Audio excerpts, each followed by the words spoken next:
ಮತ್ತೆ ಮುನ್ನೆಲೆಗೆ ಬಂದಿದೆ. ಮೂಲ ಸ್ಥಳದಲ್ಲಿ ಅನುಭವ ಮಂಟಪಕ್ಕಾಗಿ ಈಗ ಸ್ವಾಮೀಜಿಗಳು ಹೋರಾಟಕ್ಕಿಳಿದಿದ್ದಾರೆ. ಅನುಭವ ಮಂಟಪದ ವಿವಾದ ಈಗ ಮತ್ತೆ ಚರ್ಚೆಗೆ ಬಂದಿದೆ, ಮತ್ತೆ ಮುನ್ನೆಲೆಗೆ ಬಂದಿದೆ. ನೋಡಿ, ಮೂಲ ಸ್ಥಳದಲ್ಲಿ ಮೂಲ ಜಾಗದಲ್ಲಿ ಅನುಭವ ಮಂಟಪಕ್ಕಾಗಿ ಈಗ ಸ್ವಾಮೀಜಿಗಳು ಹೋರಾಟಕ್ಕೆ ಮುಂದಾಗಿದ್ದಾರೆ. ಫಿರ್ಪಾಷಾ ಬಂಗ್ಲಾವೆ ಮೂಲಕ ಅನುಭವ ಮಂಟಪ, ಫಿರ್ಪಾಷಾ ಬಂಗ್ಲಾವನ್ನ ಸರ್ಕಾರ ವಶಕ್ಕೆ ಪಡೆಯಬೇಕು, ಆ ಜಾಗವನ್ನ ಹಿಂದೂಗಳಿಗೆ ವಾಪಸ್ ಕೊಡಬೇಕು. ಕಾಂಗ್ರೆಸ್ ಸರ್ಕಾರಕ್ಕೆ ಮಠಾಧೀಶರು ಆಗ್ರಹ ಮಾಡ್ತಾ ಇದ್ದಾರೆ. ಅನುಭವ ಮಂಟಪದ ವಿವಾದ, ಮೂಲ ಅನುಭವ ಮಂಟಪಕ್ಕಾಗಿ ಸ್ವಾಮೀಜಿಗಳು ಈಗ ಹೋರಾಟಕ್ಕೆ ಹೊರಟಿದ್ದಾರೆ, ಹೋರಾಟಕ್ಕೆ ಮುಂದಾಗಿದ್ದಾರೆ. ಫಿರ್ಪಾಷಾ ಬಂಗ್ಲಾ ಅದು ಅನುಭವ ಮಂಟಪದ ಜಾಗ, ಅದನ್ನು ಸರ್ಕಾರ ವಶಕ್ಕೆ ಪಡೆಯಬೇಕು, ಮತ್ತೆ ಆ ಸ್ಥಳದಲ್ಲಿ ಅನುಭವ ಮಂಟಪ ನಿರ್ಮಾಣ ಆಗಬೇಕು ಅನ್ನೋದು ಈಗ ಒತ್ತಾಯ ಆಗಿದೆ. ಅನುಭವ ಮಂಟಪದ ವಿವಾದ ಇದು ಮತ್ತೆ ಮುನ್ನೆಲೆಗೆ ಬಂದಿದೆ. ಸ್ವಾಮೀಜಿಗಳು ಹೋರಾಟಕ್ಕೆ ಕರೆ ಕೊಟ್ಟಿದ್ದಾರೆ. 12ನೇ ಶತಮಾನದಲ್ಲಿ ಸಮಾನತೆಗಾಗಿ ಕ್ರಾಂತಿಯನ್ನು ನಡೆದ ಬಸವಣ್ಣನವರ ಕರ್ಮಭೂಮಿಯಲ್ಲಿದ್ದಂಥ ವಿಶ್ವದ ಪ್ರಥಮ ಪಾರ್ಲಿಮೆಂಟ್ ಏನಂತ ಹೇಳ್ತಾರೆ. ಮೂಲ ಅನುಭವ ಮಂಟಪ ಮೇಲೆ ಕೂಡ ಇವತ್ತು ಎಲ್ಲ ಒಂದು ಕಡೆ ವಕ್ಫ್ ಕಣ್ ಬಿದ್ದ ಅಂತ ಹೇಳ್ಬೋದು. ವಕ್ಫ್ ದರ್ಬಾರಕ, ವಕ್ಫ್ ಅವಾಂತರಕ ಇವತ್ತು ಇಡೀ ರಾಜ್ಯಾದ್ಯಂತ ಸಾಕಷ್ಟು ಆಕ್ರೋಶನ ವ್ಯಕ್ತ ಆಗ್ಲತ್ತದ. ಅಣ್ಣ ಬಸವಣ್ಣವರ ಮೂಲ ಅನುಭವ ಮಂಟಪ ಈಗಾಗಲೇ ಪೀರ್ಪಾಷಾ ದರ್ಗಾ ಅಂತ ಹೇಳ್ತಾರೆ, ಅದು ಕೂಡ ವಕ್ಫ್ ಬೋರ್ಡಿಗೆ ಸೇರಿದೆ ಅಂಥೇಳಿ ಗುರುಗಳು ಹೇಳ್ತಾ ಇದ್ದಾರೆ. ಪೂಜ್ಯ ಶ್ರೀ ರಾಜೇಶ್ವರ ಶಿವಾಚಾರ್ಯ ನಮ್ಮ ಜೊತೆ ಇದ್ದಾರೆ. ಏನು ಗುರುಗಳೇ, ಬಸವಣ್ಣನವರ ಮೊದಲನೇನಂದ್ರೆ ವಿಶ್ವದ ಪ್ರಥಮ ಸಂಸತ್ ಭವನ ಅದು ಕೂಡ ಬಿಡ್ತಾ ಇಲ್ಲಲ್ಲ ವಕ್ಫು, ಏನು ಹೇಳ್ತೀರಿ? ಇಡೀ ದೇಶದಾದ್ಯಂತ ಇದೊಂದು ವಿಚಿತ್ರವಾಗಿರ್ತಕ್ಕಂಥ ವ್ಯವಸ್ಥೆಯಲ್ಲಿ ವಿಶೇಷವಾಗಿ ಕರ್ನಾಟಕಕ್ಕೆ ಭಾಳ ಹಬ್ಬ ಆದಂಗಾಗಿದೆ ವಕ್ಫ್ನವರಿಗೆ. ಯಾರ್ದು ರೈತರ ಹೊಲದಲ್ಲಿ ಒಂದು ಮಜಾರಿದೆ ಅಥವಾ ಒಂದು ತುರಬತ್ತಿದೆ ಅಥವಾ ಯಾವುದಾದ್ರೂ ಒಂದು ಅಲ್ಲಿ ವ್ಯವಸ್ಥೆ ಇದ್ದಿದ್ದರೆ ಅದನ್ನು ವಕ್ತದೆ ಅಂತ ಹೇಳ್ಕೊಳ್ತಾರೆ.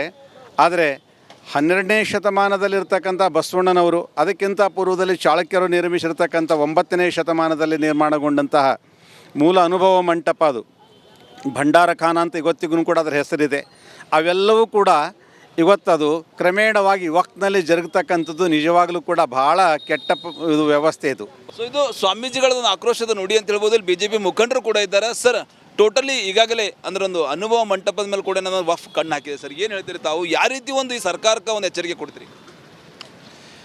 ನೋಡಿ, ಯಾವ ರೀತಿ ರಾಜ್ಯದಲ್ಲಿ ಎಲ್ಲ ಆಸ್ತಿಗಳನ್ನು ಇವತ್ತು ವಫನ್ನು ಸೇರಿಸುವಂಥ ಕೆಲಸ ನಡೀತಾ ಇದೆ, ಯಾರನ್ನ ಕೂಡ ಅವ್ರು ಬಿಡ್ತಾ ಇಲ್ಲ.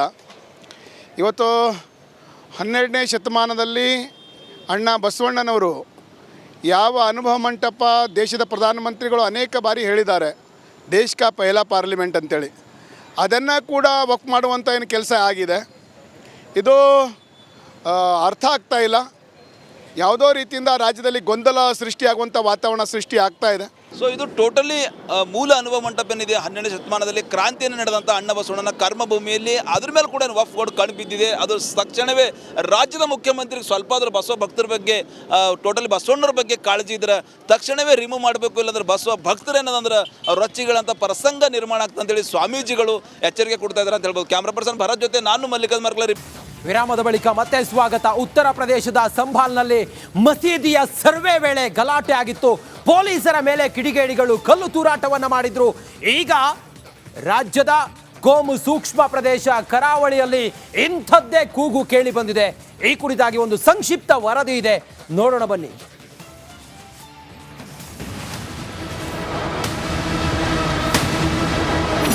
ನೋಡಿ, 2019ರಲ್ಲಿ ಮಳಲಿಯಲ್ಲಿ ಒಂದು ಮಸೀದಿಯ ನವೀಕರಣ ಮಾಡುವಂಥ ಸಂದರ್ಭದಲ್ಲಿ ಒಂದು ಕಟ್ಟಡ ಪತ್ತೆಯಾಗಿತ್ತು. ನಾವು ಅದನ್ನು ಪ್ರಶ್ನೆ ಮಾಡಿ ಕೋರ್ಟಿಗೆ ಹೋಗಿದ್ದರು. ಕೋರ್ಟು ಅದಕ್ಕೆ ಸ್ಟೇ ಆರ್ಡರನ್ನು ಕೂಡ ಕೊಟ್ಟು, ಯಾವುದಕ್ಕೆ ಮಸೀದಿಯನ್ನು ನವೀಕರಣ ಮಾಡಬಾರ್ದು. ಕಳೆದ 2 ವರ್ಷಗಳಿಂದ ಅದು ಈಗ ಅಲ್ಲಿ ಕೋರ್ಟಲ್ಲಿದೆ. ಉತ್ತರ ಪ್ರದೇಶದಲ್ಲಿರುವಂಥ ವಾತಾವರಣ ಇವತ್ತು ಮಳಲಿಯಲ್ಲೂ ಕೂಡ ಆಗಬಹುದು. ಅದಕ್ಕೋಸ್ಕರ ನಾವು ಅದಕ್ಕೂ ತಯಾರಾಗಿದ್ದೇವೆ. ಮಳಲಿ ಮಸೀದಿ ನವೀಕರಣ ಟೈಮಲ್ಲಿ ಕಟ್ಟಡ ಗೋಚರ, ಸರ್ವೆ ನಡೆಸುವಂತೆ ಕೋರ್ಟ್ಗೆ VHP ಅರ್ಜಿ.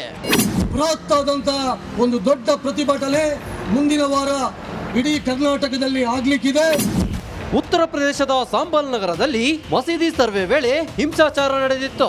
ಪೊಲೀಸರ ಮೇಲೆ ಕೆಲ ಕಿಡಿಗೇಡಿಗಳು ಕಲ್ಲು ತೂರಾಟ ನಡೆಸಿದ್ರು. ಈ ನಡುವೆಯೇ ಕರಾವಳಿ ಜಿಲ್ಲೆ ಮಂಗಳೂರಿನಲ್ಲೂ ಮತ್ತೊಂದು ವಿವಾದ ಮುನ್ನೆಲೆಗೆ ಬಂದಿದೆ. ಮಳಲಿ ಮಸೀದಿ ಜಾಗ ಸರ್ವೆ ನಡೆಸುವಂತೆ ಹಿಂದೂ ಪರ ಸಂಘಟನೆಗಳು ಆಗ್ರಹಿಸುತ್ತಿವೆ. ಇವತ್ತು ನಮ್ಮ ದೇಶ, ನಮ್ಮ ರಾಜ್ಯ, ನಮ್ಮ ಪರಿಸ್ಥಿತಿಯನ್ನ ಪ್ರತಿಯೊಬ್ಬ ಹಿಂದೂ ಯೋಚನೆ ಮಾಡಬೇಕಾದಂಥ ಒಂದು ದುರಂತ ಈ ಭಾಗದಲ್ಲಿ ಆಗ್ತಾ ಇದೆ. ನಾವು ಕೂಡ ಕೋರ್ಟಲ್ಲಿ ಅದನ್ನು ಸರ್ವೆ ಮಾಡಬೇಕು ಎಂಬ ದೃಷ್ಟಿಯಲ್ಲಿ ಅರ್ಜಿಯನ್ನು ಹಾಕಿದ್ದೇವೆ. ಅರ್ಜಿ ಇವತ್ತು ಕೋರ್ಟಲ್ಲಿ ವಾದ ವಿವಾದ ನಡೀತಾ ಇದೆ. ಹಾಗಾಗಿ ಮುಂದಿನ ತಿಂಗಳು ಬಹುಶಃ ಕೋರ್ಟಲ್ಲಿ ಸರ್ವೆ ಮಾಡಬಹುದು ಎಂಬಂಥ ಆದೇಶವೂ ಬರ್ಬೋದು. ಉತ್ತರ ಪ್ರದೇಶದ ವಾತಾವರಣ ಮಳಲಿಯಲ್ಲೂ ಆಗಬಹುದು. ತಾಂಬೂಲ ಪ್ರಶ್ನೆಯಲ್ಲಿ ನೋಡಿದಾಗ ಅದು ಶಿವನ ದೇವಸ್ಥಾನ ಅಂತ ಗೊತ್ತಾಗಿದೆ, ಅದು ಹಿಂದೂಗಳದ್ದು. ಕಾನೂನಿನ ರೀತಿಯಲ್ಲೂ ನಾವು ಹೋರಾಟಕ್ಕೆ ತಯಾರಿದ್ದೇವೆ ಅಂತಾರೆ ವಿಎಚ್ಪಿ ಮುಖಂಡ ಶರಣ್ ಪಂಪ್ವೆಲ್.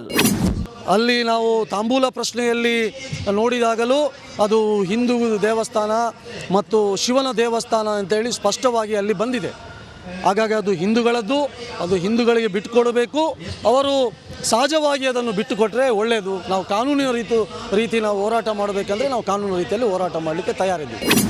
ಸಾವಿರಾರು ವರ್ಷಗಳ ಹಿಂದೆ ಶಿವನ ದೇವಾಲಯ ಮಳಲಿಯಲ್ಲಿ ಇತ್ತು ಅಂತ ಗೊತ್ತಾಗಿದೆ. 100ಕ್ಕೂ 100 ಅದು ದೇವಸ್ಥಾನ. ಹೀಗಾಗಿ ದೇವಸ್ಥಾನ ಕೇಳುವುದು ಹಿಂದೂಗಳ ಕರ್ತವ್ಯ ಅಂತ ವಿಎಚ್ಪಿ ಮುಖಂಡ ಶರಣ್ ಪಂಪೇಲ್ ಹೇಳುತ್ತಾರೆ. ಅಲ್ಲಿ ಕಟ್ಟಡ ಸಿಕ್ಕಿದೆಂಬ ಕಾರಣಕ್ಕೋಸ್ಕರ ಅದನ್ನು ನೋಡಿಕೊಂಡು ಇವತ್ತು ಕೋರ್ಟ್ ತಡೆಯಾಜ್ಞೆಯನ್ನು ಕೊಟ್ಟಿದ್ರೆ, ಅದರ ಹಿಂದೆ ಅಲ್ಲಿ ಸುಮಾರು 1000 ವರ್ಷಗಳ ಹಿಂದೆ ದೇವಸ್ಥಾನದ ಕುರುಹು ಇತ್ತು ಮತ್ತು ಅಲ್ಲಿ ಶಿವನ ದೇವಾಲಯ ಇತ್ತು ಎಂದರೆ ನಮ್ಮ ತಾಂಬೂಲ ಪ್ರಶ್ನೆಯಲ್ಲಿ ನಮಗೆ ಬಂದುಬಿಟ್ಟಿದೆ. ಹಾಗಾಗಿ 100ಕ್ಕೆ 100 ಅದೊಂದು ದೇವಸ್ಥಾನ. ಕೋರ್ಟಲ್ಲಿ ವಾದ ಪ್ರತಿವಾದ ನಡೆಯುತ್ತಿದೆ. ನ್ಯಾಯಾಲಯದ ತೀರ್ಪು ಬರೋವರೆಗೂ ಕಾಯಬೇಕು. ಅಲ್ಲಿ ಪರಿಸ್ಥಿತಿ ಇಲ್ಲೂ ಕೂಡ ಆಗ್ಬೋದು. ಹಾಗಾಗಿ ಆದಷ್ಟು ಬೇಗ ಸರ್ವೆ ಆದರೆ ಎಲ್ಲ ಸತ್ಯಾಸತ್ಯತೆ ಹೊರಗೆ ಬೀಳುತ್ತೆ ಅನ್ನುವಂಥ ಮಾತನ್ನು ಅವರು ಹೇಳ್ತಾ ಇರುವಂಥದ್ದು. ಕ್ಯಾಮರಾ ಪರ್ಸನ್ ದಿವಾಕರ್ ಪದ್ಮುಂಜ ಜೊತೆ ನೋಡ್ತಾ ಹೋಗೋಣ ಟಾಪ್ 30ಯಲ್ಲಿ. ಶೀಘ್ರದಲ್ಲೇ ಯತ್ನಾಳ್ರನ್ನ ಪಕ್ಷದಿಂದ ಉಚ್ಚಾಟನೆ ಮಾಡ್ತಾರೆ ಅಂತ ಮಾಜಿ ಸಚಿವ ರೇಣುಕಾಚಾರ್ಯ ಸ್ಫೋಟಕ ಹೇಳಿಕೆಯನ್ನ ನೀಡಿದ್ದಾರೆ. ನಮ್ಮ ಪಕ್ಷದಲ್ಲಿ ಆಂತರಿಕ ಶತ್ರುಗಳ ಸಂಖ್ಯೆ ಜಾಸ್ತಿ ಆಗಿದೆ, ಶತ್ರುಗಳು ನಾಶ ಆಗಲೇಬೇಕು, ಆದಷ್ಟು ಬೇಗ ಯತ್ನಾಳ್ ಉಚ್ಚಾಟನೆ ಖಚಿತ ಅಂದ್ರು. ಬಾಯ ಅಂದ್ರೆ ಹೊರಗಿನವರು ಕಾಂಗ್ರೆಸ್ಸು ಮತ್ತು ಯಾರು ಒಳಗಡೆ ಇದ್ದಾರೆ ಅದನ್ನು ಸಂಹಾರ ಮಾಡಲಿ ಅಂತ ಹೇಳ್ತೀವಿ. ಮತ್ತು ಮುಲಾಜಿಲ ಶಿಸ್ತು ಕ್ರಮ ಜರುಗಿಸಿ ಉಚ್ಚಾಟನೆ ಮಾಡಬೇಕು ಅಂತ ಒತ್ತಾಯ ಮಾಡ್ತೀವಿ. ಉಳಿದಂಥ ಮಾಧ್ಯಮದ ವೇಟ್ ಅಂಡ್ ಸಿ ಕಾದ್ ನೋಡಿ. ಯತ್ನಾಳ್ ಬೆಂಬಲಿಗರೇ ಇಲ್ಲದ ಒಬ್ಬ ನಾಯಕ ಅಂತ ಮೈಸೂರಲ್ಲಿ ಬಿಸಿ ಪಾಟೀಲ್ ಕೆಂಡ ಕಾರಿದ್ದಾರೆ. ಕಾಂಗ್ರೆಸ್ಗೆ ಬೈದ್ರೆ ಪ್ರಚಾರ ಸಿಗಲ್ಲ ಅಂತ ಯತ್ನಾಳ್ ಯಡಿಯೂರಪ್ಪ ಹಾಗೂ ಮಗನನ್ನ ಬೈತಾ ಇದ್ದಾರೆ. ಬೈಕೊಂಡು ನಾನು ನಾಯಕ ಆಗ್ತೀನಿ ಅಂದ್ಕೊಂಡಿದ್ದಾರೆ. ನಮ್ಮ ಪಕ್ಷದಲ್ಲಿ ಹಾರಾಡಿದವರು, ಬೀಗಿದವರು, ಜನ ಠೇವಣಿ ಕಳ್ಕೊಂಡು ಮನೆ ಸೇರಿದ್ದಾರೆ. ಇವರ ಕಥೆಯೂ ಅಷ್ಟೇ ಆಗುತ್ತೆ ಅಂತ ಮೈಸೂರಿನ ಚಾಮುಂಡಿ ಬೆಟ್ಟದಲ್ಲಿ ಬಿಸಿ ಪಾಟೀಲ್ ಬಸನಗೌಡ ಪಾಟೀಲ್ ಯತ್ನಾಳ್ ವಿರುದ್ಧ ಗುಡುಗಿದ್ದಾರೆ. ಎಂತೆಂಥವರು ಏನೇನೋ